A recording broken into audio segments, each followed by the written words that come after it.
Hi Zoe, we're back again. I think we had ended our last conversation talking about you and your partner Gabe buying land in Spain. So do you want to tell us a bit about that, where it is and sort of how it Yeah, came about? Was it your dream? Tell us a bit about it. both our dreams to have our own place now because I've been living all over the place for such a long time and haven't been stable for years. And he felt the same need, and we'd been looking around the area for quite a while, and everything was so expensive. We even travelled up to Tarragona, inland Tarragona, for a week looking around there, and came back and both quite despondent. Kind of thought, okay, it's not within our price range. We'll have to think of some other ideas for the winter. This is going back to the end of last summer and beginning of September. And Okay. so it popped up on Facebook.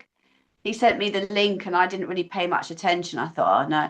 And then I did another look and I was like, wow, look at that view and look at the price. That can't be right. This must be something like a scam. Anyway, I contacted the vendor, and within 24 hours, I viewed the land.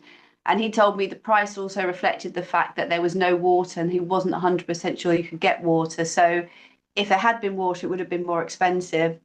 But anyway, so this is a mountainside just up the road here near Denia, and completely abandoned. I mean, even just we had to walk up to the top. We couldn't take a car up there. It was impossible to park to go on the track. And I took one look at the views and I said, wow, this is amazing. And so then the following day I took my partner up there and he loved it.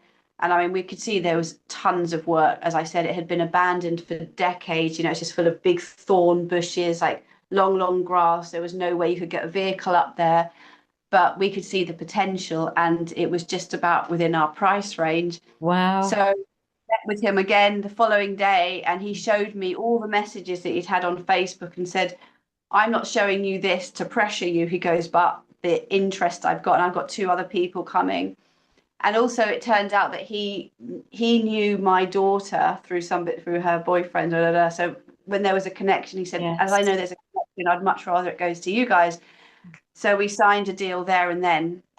And within 2 weeks, it had been bought, which I've also worked as an estate agent amongst my millions of jobs. I mean, that's very, very, like within 2 weeks, it's almost unheard of in Spain. But it happened Absolutely.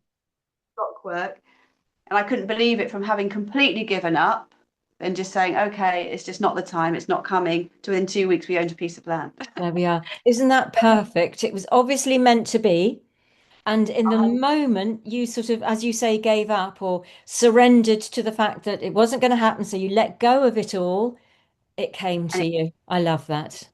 it was at 100%. I love that. And yeah, so it was an amazing feeling. And so then the hard work began. So literally just the two of us, we started doing the work literally by hand with cutters and God knows what, just to try and get up, make a path up to the land. Mm. So eventually be able to get a car up there, then started on the land itself. It's 2,500 meters, as I said, of mountainside. And it took about a month. And then finally we were able to get somebody in to actually make a proper track up there and bring 14 truckloads of stones up there to do the surface. And yeah, so that completely transformed it. Then there was another whole adventure trying to get our two caravans up there. One was out here in Jesus, the other was up an hour away where we'd been previously with our bell tent in Rayo. Mm. So that's like two tow trucks, a crane, two tractors. That was a whole, nearly finished us off. The stress of that, we had to walk behind the caravan on both occasions, all the way up the mountainside to stop it, literally from falling apart as it was scratching all the walls on the side, and things were actually falling apart as it was making its way up there. But I've actually got the videos and photos on my blog, A Thousand Miles from Nowhere. I've been writing about our off-grid adventures up there, and I will eventually start like a video blog properly as well, showing Wonderful. exactly doing our whole journey with it. Um, yeah, what we've done with our caravans, our outside kitchen, the rest of the plans that we've got there. We're starting to plant now. We're going to create a herb garden, medicinal herbs, and we've got lots of other ideas. And I just have to rein in my, I get quite frustrated and overexcited, and I have to rein myself in because Yeah, it's a slow, the two of us, it's yeah, finance, yeah. physically, very hard physically as well. We've done so much work ourselves. The vendor actually came to visit one day and he was blown away. He could not believe it was the same I piece of bet. land. I bet. Yes. So, so no, it's looking amazing. We've still got a long way to go, but that's part of the journey. I've had to Yeah, learn that. yeah. I want to get this. But yeah, two bodies, and we both. I said to you I would bring this up as we both had health issues, and mine was pretty severe. I did write about this in your book as well, that I actually had a brain bleed in 2024. The symptoms started in 2023. I was on antidepressants, and I've had to kind of stop beating myself up about that one because I hadn't been on antidepressants for over 25 years. And that's when back in the 90s I had severe Mm. side effects. That's where my kind of battle with the pharmaceutical companies began back then with Prozac. And I'd never wanted to go back on them again. But after my father passed, and we had so many traumas, we lost so many people. I lost count. In fact, how many people died. And then other things happened, and in the end, I didn't have access to what I would have preferred on a natural health level. Something I needed something very powerful because I was very unwell. And so I took these tablets because I'd been told that they were better than other antidepressants and would suit me better. And I made that decision. And the first few months they did, but then some of the side effects began, like the Parkinson's shake, all kinds of muscle tremors, memory issues. It got worse and worse and culminated in a brain bleed. And that wasn't actually diagnosed for many months. I knew something was very wrong with me. Everyone could see it. I developed aphasia. I would try to read out loud and I couldn't recognize the words. I'd say the complete opposite. And it took quite a while. And a good friend of mine had also actually had a stroke very young in her 40s, the one that led the protests with me. Mm. And well, after a while, she said, "You've got kind of similar symptoms to me. This is very strange. Like, what's happened?" And then it all started to come out, and finally it came out the hospital. It took months and months for them to actually say anything to me about what happened. I never received any help or guidance. So my healing has been through natural medicine, help from family and friends, my own journey. And so I'm way better. Like, I couldn't have done this video last year, for example. Like, I really struggled with my speech, my memory, many, many things. So that's been quite a, well, that was quite a life-changing event for me, Yes, as you can yes, imagine. But absolutely. on the plus side, it's taught me so much because I did say I've always been hypersensitive, extra sensitive to light and sound. Um, and my sensory overload became extreme, like just going out in public, noise, Mm. cars, everything became too much. I couldn't drive for months. Mm. And I still have issues, but nowhere near as bad. And I've kind of accepted that might be for life. And you learn to adjust. And a friend of mine started doing a stroke support group here in La Chara once a Okay. month. Yeah. And actually, another positive thing with that, that I trained as also a hypnotherapist Mm. a few years ago now and qualified. And I had an office for a while. And for various reasons, that all stopped. But I was helping a friend in his last months of his life. He sadly passed last year very young from cancer. And I shared his journey and helped him through with some hypnotherapy sessions, which he loved. And he kept encouraging me to go back into it. Mm. So I decided that I will go back down that route with some Mhm. slight changes, working on the nervous system and other things. I've got many ideas for my protocols. And I did something yesterday with the stroke support group. And I'm going to develop something with this friend to help other people in a similar situation with brain issues. I was asked to maybe go along to the Parkinson's support group, so we're looking at that. And Mhm. I'm going to start creating these, I said, new protocols, some audios. So I'd love to be able to go back into that world and also hopefully create an income through that, doing something I love and that's healing for others as well Yes. as myself. So Yeah. that's going to be part of my journey again. Yes, a huge part, Zoe, a huge part. And I have been Mm. aware of it. And my goodness me, well, thank heavens you are, you know, recovered as you are today. And Yeah, wonderful that you can now put your experience and your ongoing experience to help others. yeah, yeah, exactly. Yeah. Yeah, I think that was part of, even though it has been Yeah. horrendous, I Yeah. really felt that I myself. I didn't know if I'd come back. It was very, very debilitating and traumatic. But from that, something new can arise, and it's Yes. taught me. That's what I was saying to you. My brain has always been very hyper, Mm. as you see with my books and I've had to really learn to and slow down and be very, very present in the moment, because I literally couldn't do anything beyond, like, even trying to make a decision for days ahead. I'd get the most horrific headaches and blockages, and time had no concept. I've always struggled a bit with that anyway. But I thought, well, maybe the universe is also bringing you back into that time doesn't actually exist. We have to live in the now, and it's become so literal for me. Yes. There's a lot of positive things that I've learned from this horrible experience. And as I said, if I can then help others and help myself at the Yeah. same time, Yeah. then Yeah. fantastic. Fantastic. Well done, you. Absolutely. So that's all been going on over the last year, 15 months, 18 months. Yeah, yeah, about 18 months. Yeah. Mm. Mm. So what now? I mean, apart from that, all of that you're doing, which is huge on the health side of things, what's the next thing for the land? Starting to plant now that spring is here and For the spring, exactly. mm, Got ideas where I'd actually like to use the land for therapy as well. mm-hmm. Yeah, I've got with these different protocols. Gabe's also got his ideas with plant medicine. So not on a mass scale. At some point, if we could have something small accommodation wise, to be able to have someone or a couple of people over a weekend or something, Yes. and combine skills as well to do some kind of retreat up there and work Yes. I was maybe thinking that as you were talking, I was thinking what a wonderful place for people to just come and to just be. And exactly, exactly. So that's our wonderful. vision. Yeah. That's what we'd love to achieve Great. in the coming months slowly, and yeah. Lovely. And I think that you're doing blogs and videos of it all.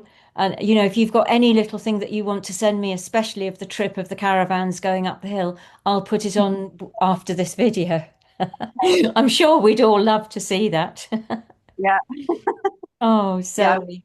So it's what I 2026, 2026. Do you have a good feeling about 2026?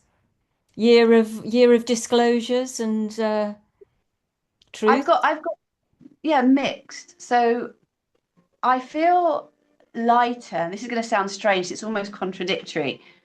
I feel a lot lighter about it. The energy feels lighter, but at the same time, I think as we're already in the middle of it, my sister's in Dubai in the middle of what's going on right now.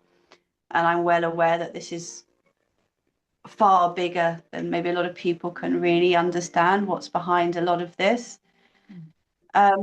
So there's obviously the darkness and the heaviness going on, and I believe there's more to come. But I feel way more optimistic about once we've got through the worst part of it, where we can go next. Because, as I said, we talked about, I mentioned the e-files and the disclosures, and clearly there's a lot of distracting from that for obvious reasons as who what's going to be coming out.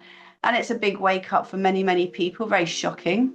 But Yes. I think even what's happening now with potential war, World War III, who knows? But I think this is all part of the disclosure as well. People are going to understand all the lies, the agendas, so it's kind of difficult to explain. But yeah, even though it's heavy, I feel optimistic that after this, we're going to come out on the other side in a way that we've never seen before. Mm. In a good way. In a good way, in a good way. So a rocky ride for sure, but we've already had some very heavy rocky rides. This might be a bit next level, but it's not going to take us by surprise, I think, in the way that like the last 5 years might have, you know. I think people are far more prepared now and understanding we have whatever your belief system is, we're in a transition. Some doesn't matter if people don't have a spiritual belief system, but if you just believe in history, all great empires have risen and fallen. That's where we're at now, and it has to happen. Then on a spiritual level, we have maybe another belief system as to why and where we're going next with the transformation. Mm. But it's happening huge shift is happening on the global scale on every level. Yeah, But absolutely. I feel just, yeah, I'm going to continue with my objectives. Things might not quite go the way I think or when I'd like them to, but they will happen. And that's what I've got to keep in mind. And I Yeah, think this is a time as well when I talk about the nervous system, we're all going to need to help each other more than ever. And that's fine. That's great. You know, it will flow and yeah. we're here for each other. And our experiences of the last 5 years have got us to where we are Yes, today. absolutely. I think it's yeah, a huge period of preparation for the majority of people like me who did not know anything was coming. We had not had premonitions of anything, and suddenly there we were in 2020 with the talk of COVID, and then it happened. And as you say, Mhm. whatever you believe, whatever you think, the whole, which brings me to the whole point of my books, is Yeah, to hear each other's stories and yeah, not be the person that says, "Oh gosh, what an idiot," a word I hate. What an idiot for not thinking the same way as I do. No, no, no. We're yeah, way beyond that. We're way beyond that. It's so I started the books off to create more understanding, feeling that if we shared our stories, if we read each other's stories, we might not agree, but at least we could understand that other people were thinking and seeing things very differently. And I still believe that. So I will yeah. continue collecting stories. I will continue this because I've had a lot of persuasion and Mhm. encouragement to do that and to keep these stories, which do create a little piece of history, in the written word, in the word Yeah, that can't be changed. Um, yeah, yeah, because, totally. if we just do it on the internet, we know it can be changed overnight.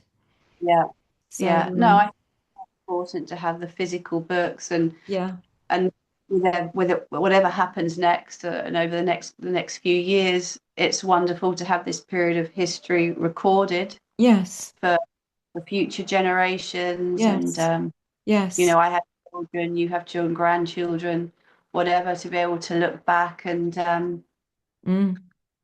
wow, I'd Yes, forgotten about that. Even yeah, now, 2020 and 21 seems almost like a million miles away, and yet the yes, impact it had on us, and still to this day, yeah, is horrendous. I mean, it's massive. massive. And so being able to read it again and remind ourselves, and even the other day when I read something, I was like, God, I'd forgotten about the curfews. Yeah, How crazy to be at yeah. home by 10.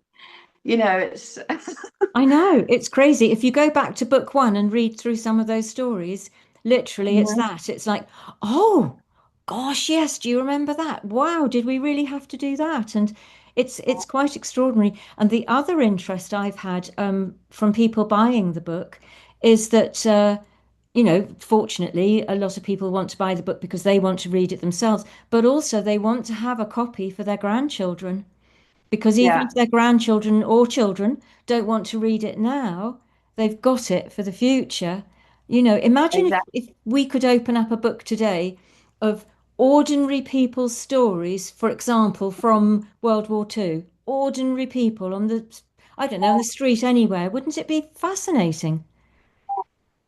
Yeah.